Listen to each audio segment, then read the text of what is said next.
Now, whenever I go to teach upper body takedowns, there's always a predictable response. Everyone in the room who's a little bit older or perhaps a little less athletic looks at them with horror on their face and is thinking, I'm never going to be able to do that. It's fair enough that they think that way. Age has an effect on all of us, and the two things which are required more than anything else for success in upper body throws, flexibility and the ability to balance on one leg, typically diminish quite quickly with age. It can be difficult for someone who's starting jiu-jitsu later in their life to start learning these things.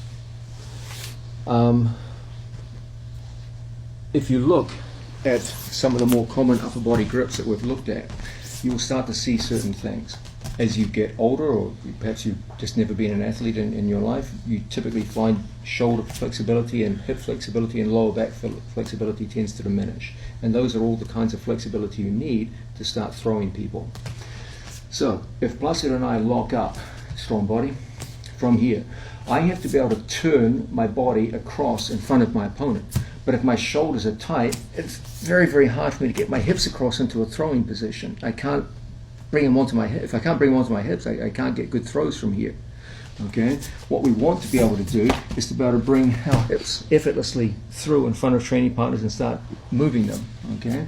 Then you find when he locks up tight with you, you try to turn and think, there's no way. You can't get your hips across. You can't successfully turn. Ultimately, in order to be able to throw someone, we have to be able to turn from facing them to go in the same direction as them. And that turning of 180 degrees against resistance, it's not easy. Okay, he locks up a tight over under clinch on me. You feel like, dude, there's no way I'll ever be able to turn 180 degrees in front of this guy's resistance. The other big thing will be balancing on one leg. Okay, many of the throws that we've been looking at involve the idea of balancing on a given leg and hopping. It's not easy for an older athlete to do this, or someone who has no athletic background. My advice to you is simple. Focus on the throws that feature the least demand to turn 180 degrees in front of your opponent, and the throws that keep you on 2 feet. The two hardest things about learning to throw a resisting human being in a competitive situation are having the confidence and ease of motion to turn in front of them and to balance on one foot while you're maintaining both your weight and their weight. Those are the two things that screw most people up, okay?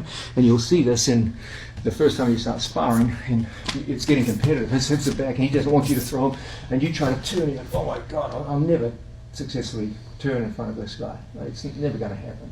Then you try to hop on one foot, he locks his hands around your waist, and you're like, oh my God, this is terrible. It's never going to work, okay? And you just, understandably, you want to quit. So my advice to you is, focus on throws that don't involve radically turning in front of your training partner, where you don't have to be able to bring your whole body across in front of their body, okay, and start making big turns. Okay, we have to be able to bring everything through and get away from throws where you have to be able to balance successfully on one leg for extended periods of time and be able to hop people through. These are the hardest ones for most beginners in the sport to learn. If you feel you're at an age or at a level of athleticism where these are impossible, well, there are other throws that you can stay on 2 feet, or you have very little need to turn in front of your opponent.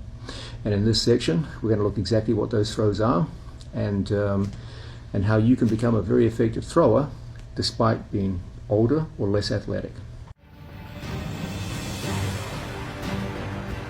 It's time for us to start looking at a curriculum for older and less athletic athletes who still want to be able to throw effectively with the upper body. We've seen the two biggest things that most older and less athletic people struggle with are the idea of turning your shoulders against your opponent's resistance and hopping around on one leg. Those two things are a little tough for some of the older athletes and those who don't come from an athletic background.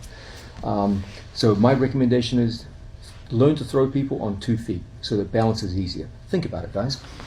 If I'm on 2 feet, the width of my base is however wide my feet are. When I'm on 1 foot, the width of my base is just whatever length my foot is. You go from that much base to that much base. That's a massive difference. Okay, so your balance is so much better when you're on 2 feet than 1 foot. Second thing, if I can employ a grip that doesn't require me to fight against the strength of my opponent's shoulders, suddenly you can turn so much more easily. Here, Placido clamps down on my right arm. It's freaking difficult for me to turn my shoulders. It's going to be hard. But what if I employ a different grip? What if I get an arm drag grip and his lat muscle?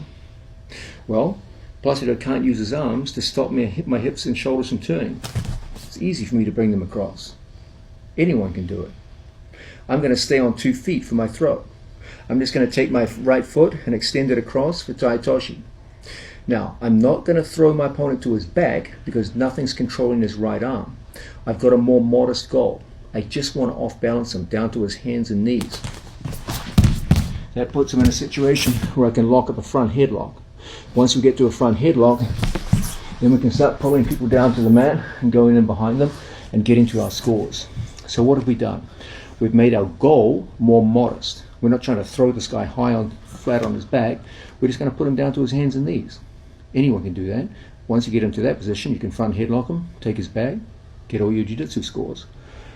It's very easy to turn across in front of him because you don't have to fight his arms. His arms are in front of you. They're not around you.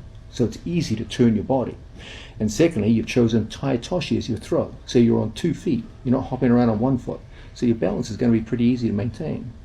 So let's have a look at all this again.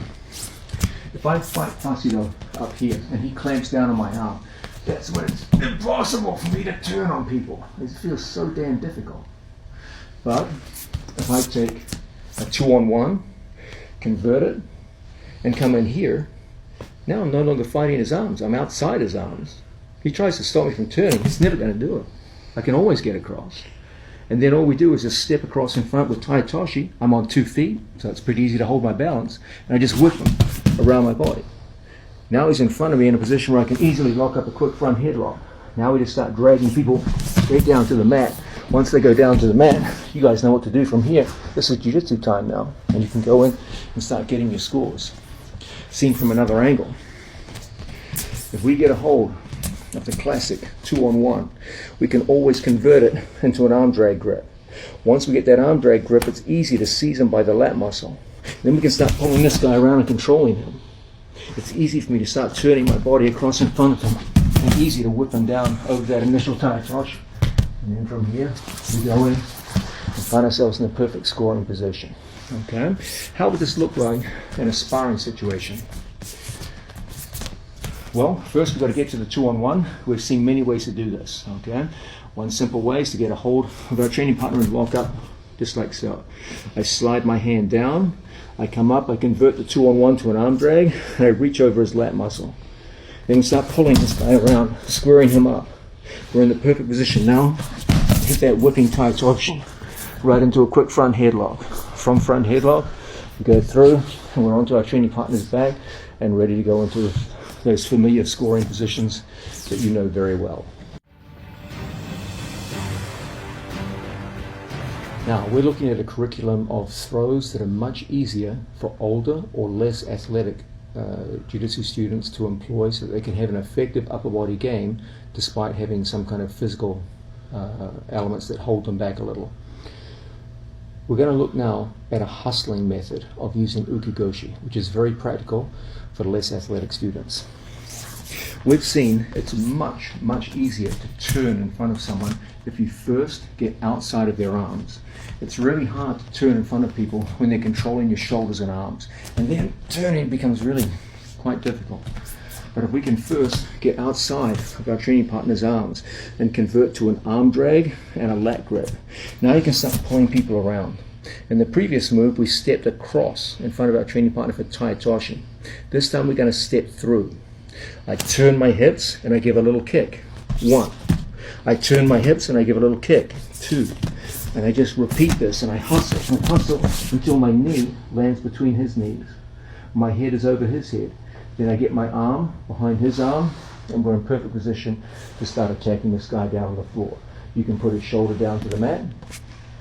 You can put in a claw grip. You can step over your training partner's body, you can do whatever you want. There's 1,000 good options from there. The idea is that you're going to step into this guy's space. Essentially, you just hustle and bustle until he gets walked down to the mat. Okay?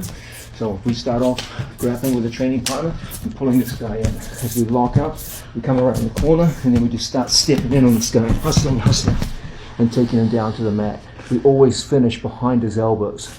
This is a good position. This is a much better one. Okay, so when he tries to turn and face us, it's going to be tough. Some of this results in a quick pin, good position. So we're going to hustle this guy down with multiple iterations of the ukigoshi. There's not one big throw, there's a series of short, choppy throws that walk him down to the mat. You're not throwing him down to the mat, you're walking him down to the mat. And essentially what you want to do is just hustle this guy's hips in a way where he just gets bumped down to the floor. So as we start, training partner in front of us, draw this guy in and start locking up. Now from in here, start hustling, and walking him down to the mat until we get into a good position to dominate this guy down on the floor. Okay? And this is a very practical way to use ukewaza. It requires almost zero athleticism. It's really easy to turn across in front of them. Your 2 feet are on the floor the whole time, and you just hustle and bustle them down to the mat. Now, we're giving you guys a curriculum of upper body takedowns that require very little athleticism and which older or less athletic students can start to employ in their training. Here's another variation. We've seen that if we can get outside of our training partner's arms, okay, into situations where you get to the 2-on-1, that's not a difficult thing to do, no matter how unathletic you might be. We can convert to the arm drag and the lat muscle. As my training partner makes himself get into a strong athletic stance, we're always trying to pull this guy in. We attack the same way we did in the previous move with ukigoshi. I turn and chop. This time, we feel for whatever reason we're not athletic enough to hustle this guy down to the mat. Okay, so instead, we're going to step in a second time and hustle. We're just going to plant our foot right in behind his foot. Now I'm just going to reach down to his ankle and I'm just going to push forward with my chest and just knock him straight down to the mat. This requires very little in terms of ability to balance on one foot. You're on 2 feet pretty much the whole time, and there's no need to turn in front of your opponent. So once again, as we start off on the feet, classic 2-on-1. We come in, get the arm drag grip, we get a hold of the lat muscle, and then we hustle, just put our foot right in behind his ankle and knock this guy down to the floor. So once again, from another angle, we'll demonstrate with our backs to the camera, like so. We come in, classic 2-on-1, converts to arm drag, gripping, we pull them in just a little. We attack with a simple ukigoshi to get them out of balance. We step our foot in behind and knock them down to the mat. Okay, a few more just to give you a sense of what's happening here. We start off, training partner in front of us, blocking up a classic 2-on-1, coming down to the classic arm drag grip, walking this guy around the corner. We go in with ukigoshi, step our foot in behind and knock him down to the floor. He takes a collar tie. We check the arm on by, work our way into that lat. Grip the legs out. Go in with ukigoshi and pick down to the mat. A very simple and very effective move that even the least athletic people in the room can easily employ. We're giving you guys a curriculum for older, less athletic athletes who want to be effective with upper body throws. I'm about to surprise you now with this one. It is my earnest belief that ukiwaza, the lateral drop, is an excellent throw for less athletically talented students. You might be saying you're crazy to say this. This is a throw you normally associate with athletic young wrestlers who drop in underneath people and explode over and pin their opponents. Well, if you actually look at it, ukiwaza does not require you at all to turn your shoulders in front of your opponent. There's no rotation whatsoever. It's the easiest for your upper body to get the position and go into the throw. Even the most inflexible people in the world can easily accomplish it with ukiwaza. Secondly, there's no balance requirement whatsoever. You can literally just sacrifice your body weight underneath theirs. You just jump into the throw position and go. There's almost no athletic requirement. You don't have to be able to back arch. It doesn't require any kind of spinal flexibility. All you have to be able to do is look where you want your opponent to land. I don't care how old or unathletic you are, you can all do that. What I do want to do is show you guys how older athletes learn the move. This is how I teach less athletic people to go into the move. It's done in slow motion. So, first, why did I choose ukewaza for older athletes? Okay, it's my belief that sacrifice throws are the last throws that aging athletes can effectively perform in sparring.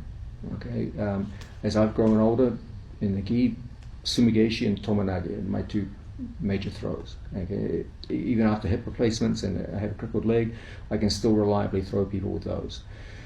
Sacrifice throws in general are relatively easy for older, less athletic people to use in sparring.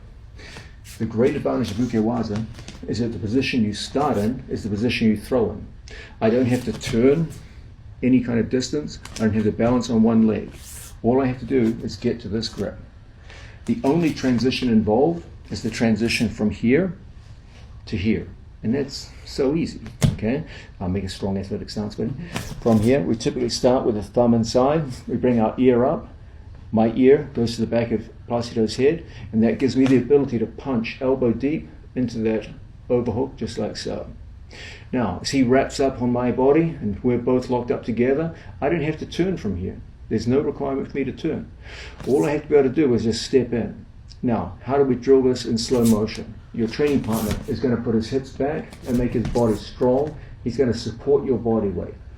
Your first repetition, you're going to practice the skill of stepping in as far as possible and just sitting back in the chair. As you sit back in the chair, you look where you want your training partner to land, and you wheel them over and you finish up in a pin right next to your training partner. Okay? As you gain in confidence, your training partner will hold up your body weight. You start locking in. Hand goes in, you make that first step. Now you start that action of reclining backwards, turning, and walking your training partner through. It's just as you would in the gym. You start by lifting light weights and building up over time to heavier weights. So too with ukewaza, you do the progression in terms of speed. As you lock up, your hips are initially back, and you step in. And from here, we go on through. Now, as you gain in confidence, your penetration step will go further. Placido taking athletic squat stance. That line that joins Placido's ankles, I want to step further in with my penetration foot. Watch my feet. I start with my left foot forward. Then, big step, right foot. I turn, arch back,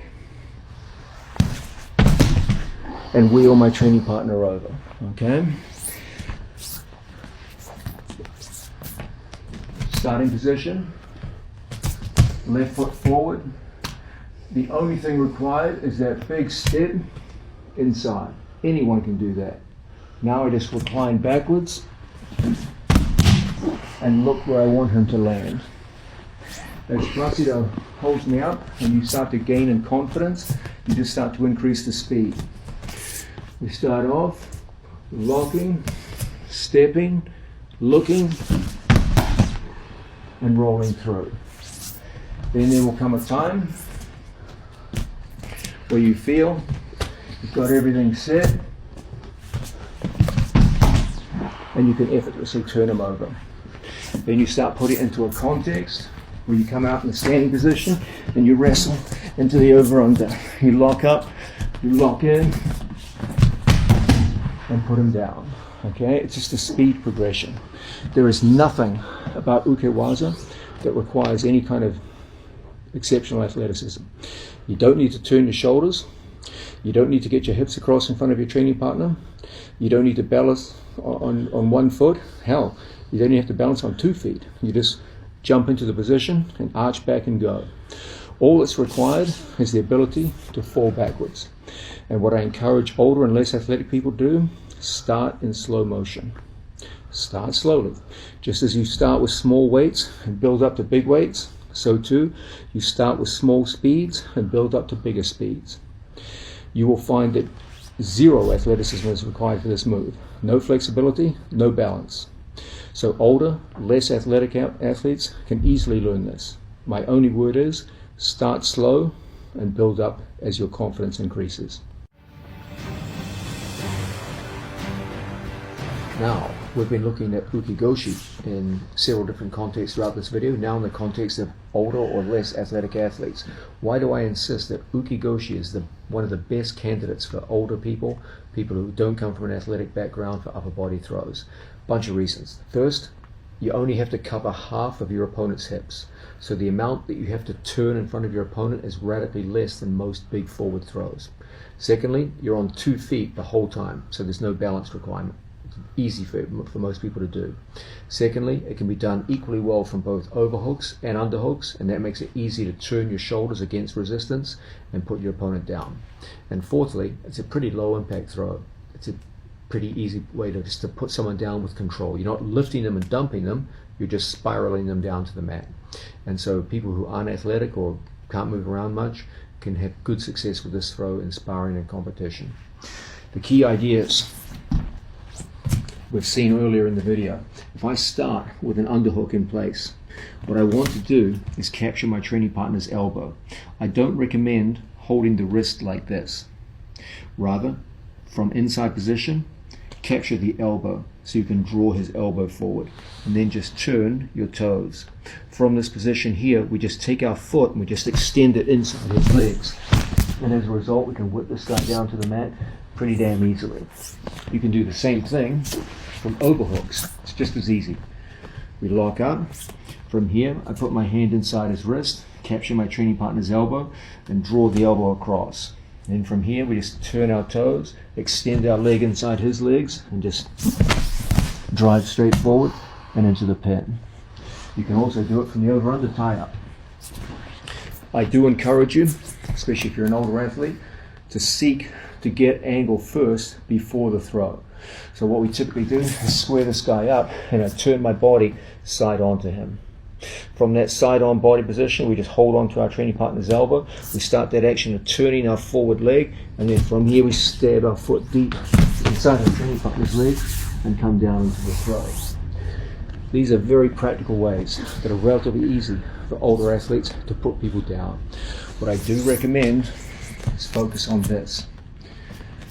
Control his elbow and pull it in tight to your body. Don't try to hold here at the wrist. He pulls away, it's hard to control. If you do want the wrist, I recommend instead hugging it to your chest, like so. It's a better way to control the wrist than it is just to hold it out here. But best of all is to come up and get a hold of your buddy's elbow, pull it in tight. Now from situations like this, it's pretty easy for us just to stab our leg inside and walk this guy down to the mat. If you're working with an underhook, I also recommend for older athletes gripping higher. Not so much the waist as up here. That'll give you an easier time controlling this guy's head position. Bringing him down into a nice pinning position down on the floor. These are practical ways for you to put your opponent down in competition and in sparring if you're less athletic.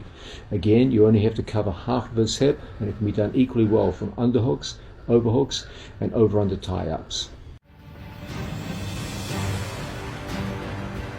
Now, let's look at the move which I believe is the best adapted for people who are less athletic and perhaps a little older and struggling with some of the upper body throws. This is probably the most conservative upper body throw, or sorry, a throw, it's a takedown that you can use. It comes out of underhooks and overhooks, and it simply involves upsetting your opponent's base by using not an uchimata but a stabbing step, and then putting your foot as a blocker behind their foot and picking their ankle to put them down. This has the advantage that you're on 2 feet for the vast majority of the move, so very little balance requirement. It does not require you to turn your hips across in front of a resisting opponent. You only have to step inside their legs, not across their hips. For these reasons, it's very simple and very practical for most people to employ with minimal training. If you only had a short amount of time to get good at upper body work, this would probably be the best one for you to employ.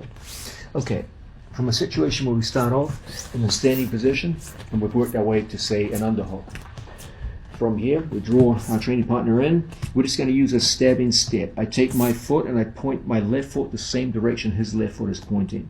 I take my right foot and I stab my foot inside his leg and straighten my leg, and it puts all of his weight onto this leg. And as a result, it's really easy to walk across and just put my weight down and pick my training partner's heel, put him down to the mat and take top position. Okay? So throughout almost the entire move, you're on 2 feet in good balance, and there's no need whatsoever to bring your hips across. There's no real counters to this. It's not like I'm stepping behind this guy where he can sky me now with Uchimata. It's not like that. I'm stepping between his legs. So there's no real effective counter in this position. The only kind of counter you get into here is a lateral drop. He can just take my head this way to hit a lateral drop. But that's the exact opposite of the direction our head goes. He needs my head moving to my right, but my head's moving to the left. So it shuts down almost all of the major counters. So it's a relatively risk-free move. Again, we draw this guy in, we get to an underhook, I draw his leg towards me, and I take that stabbing step that disturbs his balance and puts us in the perfect position to walk him down. The good news is, it works equally well from underhook or overhook. From the overhook situation, exactly the same thing. We draw the leg in towards us, we hit that same stabbing step, we put our foot in behind his, and pick the heel to put him down to the mat. Okay? So, in a practical context, as we come out in front of our training partner and rest with the upper body, we start driving this guy in, we see a good opportunity to stab that guy's leg, come through and knock him down. If he gets the underhook on us, it's exactly the same thing. We get our overhook in place, we employ that same stabbing step and walk him down to the mat. Because you're working between his knees, there's no really effective counter for him other than a lateral drop. But my head is moving in the wrong direction for that. He needs my head moving this way to hit a lateral drop.